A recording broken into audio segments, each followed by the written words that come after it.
singkat aja, bahwa ketika di bulan akhir tahun lalu ya kakak sama abang mengalami suatu masa yang bagi kakak pribadi musim kehidupan bulan lalu itu musim kehidupan yang paling rendah dalam kehidupan kakak, paling berat gitu ya, ketika suami kakak ya Bang John itu terkena COVID, dan bukan hanya suami kakak tapi bahkan orang tua kakak, bapak dan mama kakak yang sudah usia 70-an tahun juga terkena. Wow, itu, dan saudara sepupu kakak kena, bapak tua kakak kena, masuk rumah sakit semua. Dan itu pada hari itu ketika kakak mengetahui itu semua, itu kayaknya bernafas pun udah susah gitu. Jadi kakak sampai itu musim, sampai kakak bilang sama Tuhan, itu musim tersulit dalam kehidupanku selama ini. Sampai kakak pulang keluar dari rumah sakit itu, Bang John belum pindah ke ruang isolasi itu, kakak pulang bukan karena apa-apa, karena kakak kayaknya ngerasa nggak sanggup bernafas lagi. Aku pulang ya Bang, nggak sanggup lagi aku bernafas di rumah sakit ini, karena memikirkan mereka semua dan harus pakai masker, kakak menungguin, kakak rasanya nggak bisa bernafas lagi.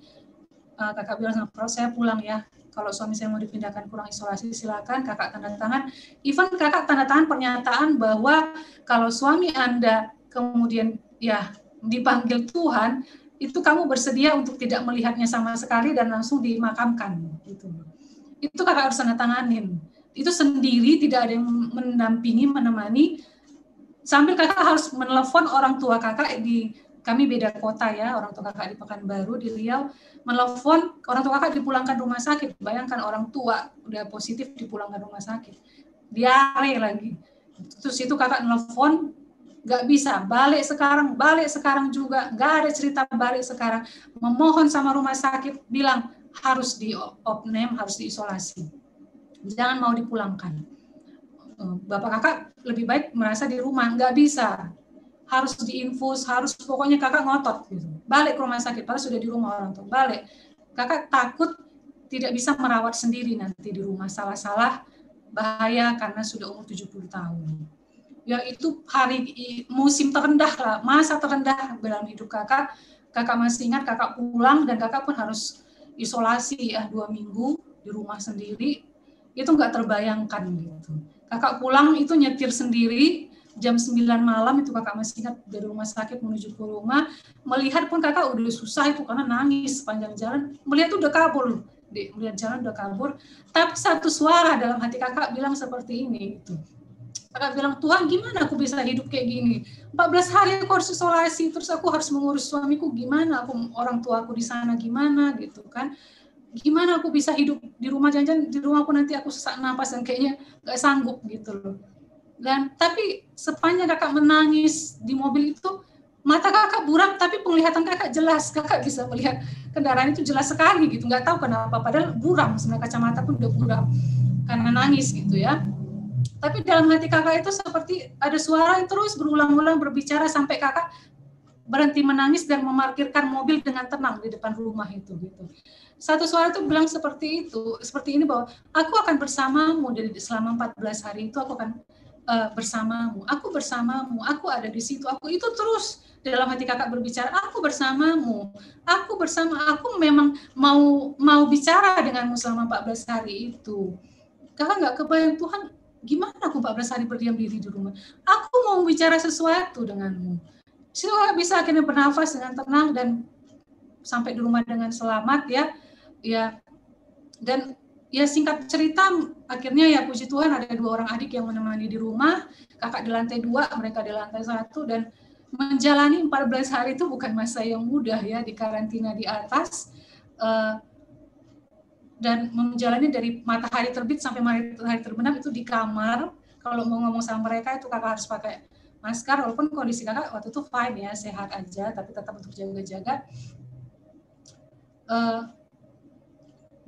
Tapi hari demi hari itu Tuhan berbicara gitu loh, dan hari demi hari kakak menangkap message-nya Tuhan, hari demi hari kakak ngerti gitu ya, kenapa aku harus mengalami ini, dan hari demi hari kakak justru Tuhan berbicara di situ mengenai next, apa yang harus kamu lakukan ke depan ya.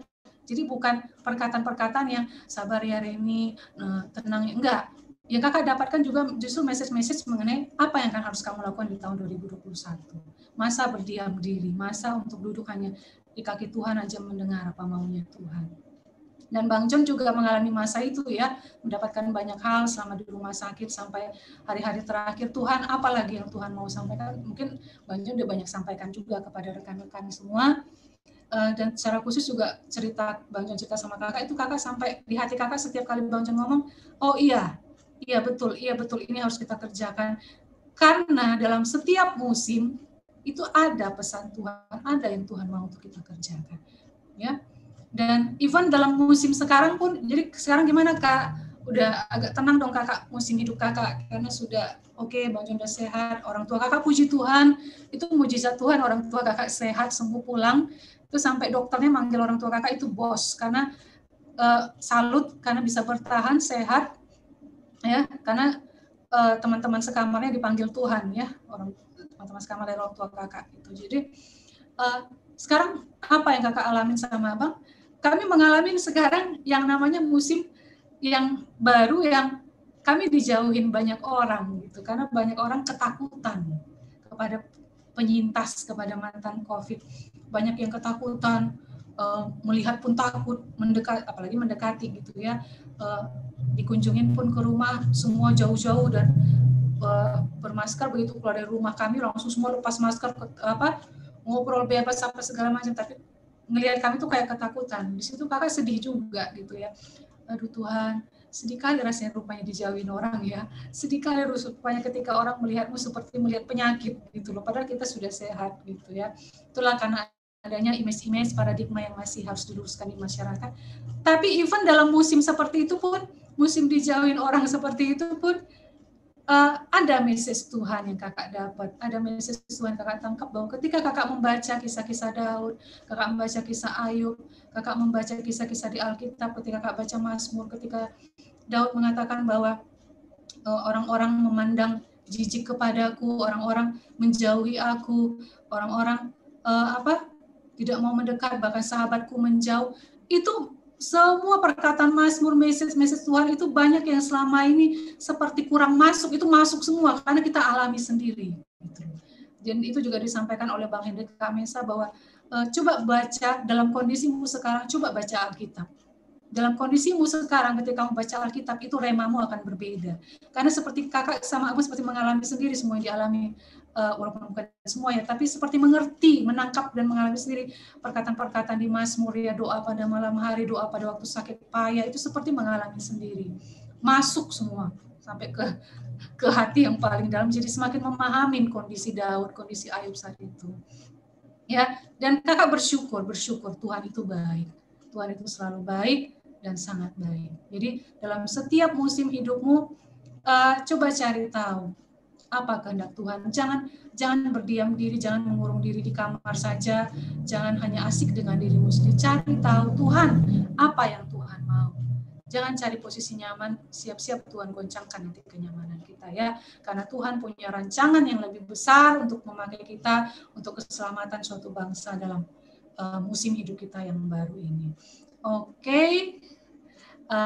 Sudah banyak kayaknya kakak sampaikan. Oke, kakak kembalikan. Oke, terima kasih, Tuhan memberkati. Kakak kembalikan kepada siapa? Kepada Glo atau kepada Onka?